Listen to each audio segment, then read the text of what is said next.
Ma'am, excuse, dito po ba nakatira si Par Guzman? Ay, yes po, anak ko nga po. Bakit po? Eh, kasi po may parcel po siya, 4 po lahat to. Magkano po lahat yan, kuya? 2K, 500. Bale, 5,500 po lahat, ma'am. 5,500! Bakit? Abay, ewan ko sa anak niyo. Ako ba yung nag-order dito? Bakit yung sa akin tinatanong? Ay, sorry po. Eh, ma'am, mahal po talaga kasi beauty products po itong mga in-order ng anak niyo. 1, 2, 3, 4. Kakatingin ka sa akin, papawisit ka mo. Ito po. Ayan. Thank you po, ma'am. Bye-bye. Hi, mother. We're home. Diyos ko, mama. Buti na lang hindi kami naulanan ni Bunso. Nasaan yung kapatid mo? Ay, nandiyan na po siya sa baba. Nahuli lang siya, ma'am. Bakit, ma? Ano ba yun? Lakas ng ulan! Ay, madidir! Hoy, Par, ano tong mga to? Ha? Alam, parcel mo to eh. Kababayad ko lang eh. Kaya ka pala tutong mag-order ng mga ganito? Ang mahal, 5,500 yung binayaran ko. Mama, wala akong naaalala nag-order ako ng ganyan sa Shopee. Excuse me. Diyos ko, mama, ano ba yung mga yan? Mga Korean products? Oh my gosh, Korean products?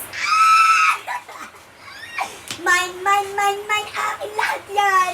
Oh my God, dumating na yung parcel ko. So, parcels mo talaga itong mga to?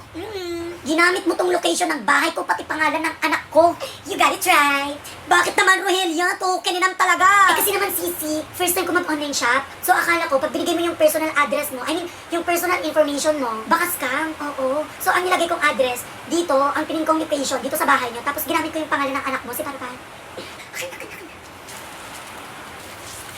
Ayan, I can't wait to try all this. Oh, thank you, Sisi, ha, sa pagbayad. Thank you din, Parpar. O, sige na, babay na. Yes? Good afternoon po. Kayo po ba si, Rogelia? Ako nga po, kuya. Bakit? Ay, ma'am, may parcel po kayo. Finally! Oh my gosh, after 2 weeks, kuya, ang tagal namang dumating. Ay, pakipasok na lang, kuya. Ayan na yung mga foods na in-order ko from Thailand, from Hong Kong, from China. Ito po, ma'am, TV po. Ang laki. Uy, wala akong in-order na ganyan, Luis. Ba't TV? May TV pa ako dito. Uy! Wala. Uy, kuya, hindi pa ako yung nag-order niya. Sheila Boom. Ay! Alasing ko na dumating na yun ngayon. Good luck, malala, Rogelia.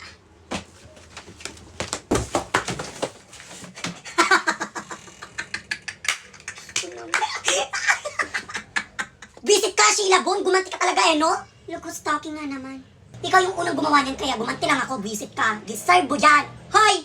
5,000 lang yung akin sa'yo. 15,000. Triple. OA mo bumawi, te. OA. Ang OA mo gumanti. Visit ka. Te, wala na yung presyo. Basta gumanti lang ako. Ayun na yun. O, kunin ko na yung TV ko. Okay na. Oh my gosh, finally may TV na ako sa bahay. Thank you, Rogelia, my best friend. O sige na, babay na. Hoy, Sheila Boom, sinong nagsabing pwede ka nang umuwi? At sinong nagsabing bayad na yan? Pasok! Ah, siya si Miss Sheila Boom.